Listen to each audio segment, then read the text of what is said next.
Okay, welcome back. In this video, we're going to take a deeper dive or a closer look at this concept of equivalence orientation. So most translation theorists and practitioners agree that the goal of translation is equivalence, which is also sometimes referred to as corresponding. In other words, A should be the same as B, right?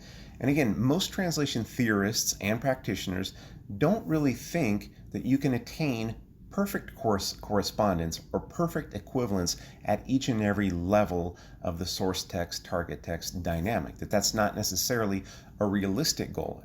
It's an idealistic target that we should aim for, but we probably won't attain total correspondence or equivalence on every single level of the text that we're translating. So what this means is that translators need to think about what types or what type of equivalence they're going to prioritize as they reformulate that source text and create the target text. The choice to emphasize a certain type of equivalence influences other decisions, such as translation approach, the translation unit size that we look at, and the translation procedures that we apply. So reviewing, we've talked about how Eugene Nida, who was a translator and a translation theorist, identified or talked about two kinds of equivalence: formal and dynamic equivalence. So what's formal equivalence? Well, formal equivalence is not in the sense of formal language. It's in the sense of language forms, that form-content distinction. So when he talks about formal equivalence, his emphasis is on the language forms. So Nida wrote that if what's important is formal equivalence, he means that the target text message in both form and content, but especially form, should closely match the various source text elements. So the standard for equivalence when we're talking about formal equivalence is form, the language structure, fidelity or bias towards source language forms and structures. So we want the target text to actually look like the source text. If we laid them side by side, said, wow, this text on its surface, the language forms or structures look a lot like the source text. That's formal equivalence. Okay, so formal equivalence, this equivalence orientation, what type of equivalence are we going to prioritize? Formal equivalence is associated very closely with literal approaches to translation, and we'll talk about translation approaches in the very next video. On the other hand, Nida opposed this to dynamic equivalence. Dynamic comes from, he gets that term from the description of the quote-unquote dynamic relationship that exists between receptor and message. So he's saying that that dynamic relationship should be substantially the same as that which existed between the original receptors and the message. So the standard for dynamic equivalence is equivalence of effect. So we want the target text readers to experience that text the same way the source text readers did, reading in the source language.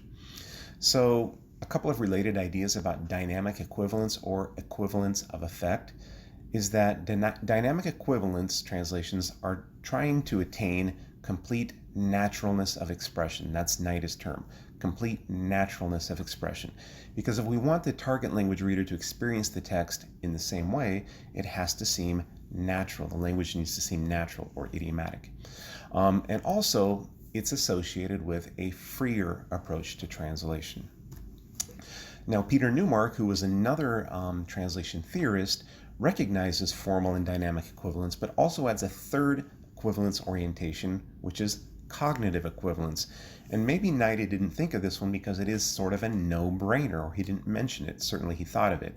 Because cognitive equivalence would be the focus of our equivalence is the same content, the same information. So obviously, I say it's a no-brainer because if we're doing translation, we clearly want to convey the same information, the same message, the same content.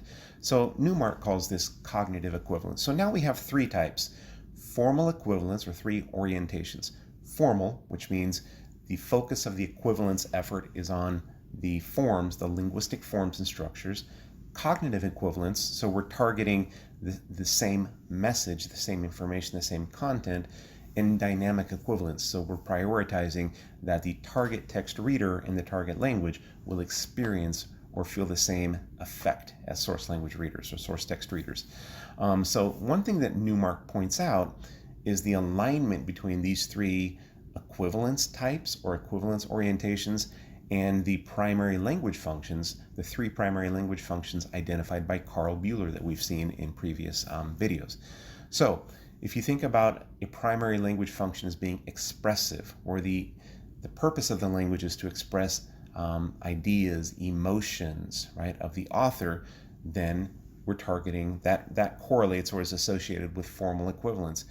If the primary language function of a text is informative, the emphasis is on the source text message or information, then maybe the most important thing is cognitive equivalence. Or maybe cognitive equivalence is always the most important thing. That's just a thought.